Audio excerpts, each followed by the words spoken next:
petits requins chats à ruban! Aujourd'hui, pour notre 29e capsule d'experts requins ou baleines, c'est encore une espèce en vedette. En fait, c'est deux espèces en vedette. Je te présente le squalelet féroce et le requin lézard. Squalelet féroce, c'est déjà le meilleur nom qui existe en français, mais en anglais, ça s'appelle Cookie Cutter Shark, qui veut dire requin coupeur de biscuits. C'est fou, c'est excellent! En fait, c'est super rare qu'on observe le squalelet féroce parce que c'est un très petit requin qui vit surtout la nuit et qui vit à grandeur de l'océan. Donc, il faut vraiment être au bon endroit, au bon moment. On a très peu d'informations et d'images à son sujet. La plupart des choses qu'on a découvert sur lui, c'est parce qu'on a vu des traces de son existence sur d'autres animaux et qu'on l'a trouvé dans des filets de pêche. Parce que le squalelet féroce, on le reconnaît à la forme des bouchées qu'il prend des autres animaux. Il prend un morceau de peau et de gras ou de muscle super rond. Parfait. En fait, on dirait exactement un emporte-pièce de biscuits qu'on a pris pour faire un biscuit de peau. Et ça, ça fait que le squalelet féroce peut s'attaquer à des proies même des centaines de fois plus gros que lui, comme les baleines à bosse ou les orques ou des phoques, des requins.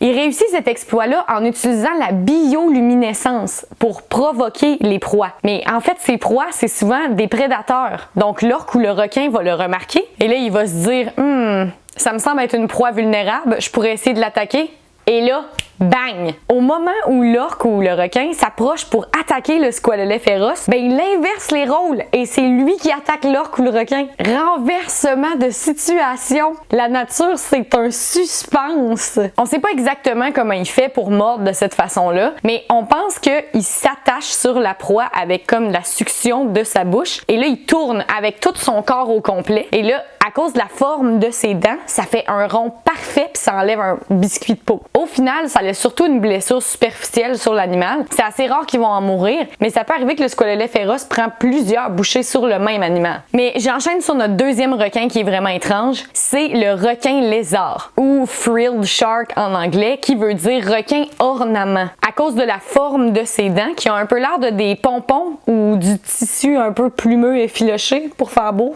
mais c'est ses dents. Beau. Ça reste un requin de 2 mètres qui vit dans les abysses et qui a l'air d'une anguille, là. Malheureusement, ou heureusement en fait, lui non plus on le voit vraiment pas souvent parce qu'il vit dans les profondeurs et il mange des calmars. On est-tu en train de parler du cachalot, là? Non, parce qu'il y a plusieurs créatures qui habitent dans les abysses et qui mangent des calmars. Parce que dans les abysses, il n'y a pas grand-chose et il y a beaucoup de calmars. Donc, si t'es un animal qui habite dans les abysses, il y a des fortes chances qu'une des nourritures que tu vas manger, c'est un calmar. Et c'est d'ailleurs pour ça qu'il a des dents comme ça, en espèce de plumeau, parce que ça lui permet de bien agripper les calmars mous et visqueux qu'il trouve dans les abysses. C'est appétissant, hein? Délicieux. Bon appétit! Bon, lui non plus, on n'en connaît vraiment pas beaucoup sur sa vie parce que comme le squalelet féroce, on le trouve surtout dans des filets de pêche. Mais une chose qu'on a appris de lui qui est absolument incroyable, c'est son temps de gestation. Tu sais, la gestation, le temps que tu gardes un bébé en toi jusqu'à temps que tu puisses l'accoucher. La gestation des requins lézards, elle peut durer jusqu'à 3 ans. 3 ans!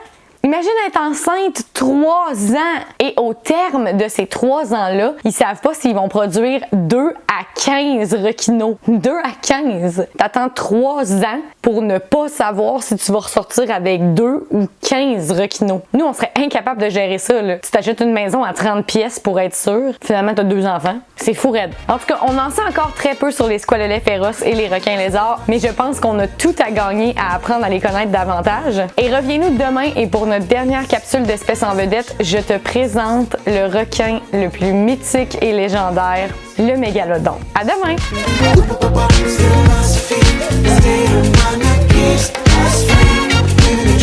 Et aussi, si tu connais quelqu'un qui voudrait acheter un chien, j'en ai un à vendre. J'ai un chien ici à vendre. Je la vends pas cher. 10$. 10$ puis c'est vendu.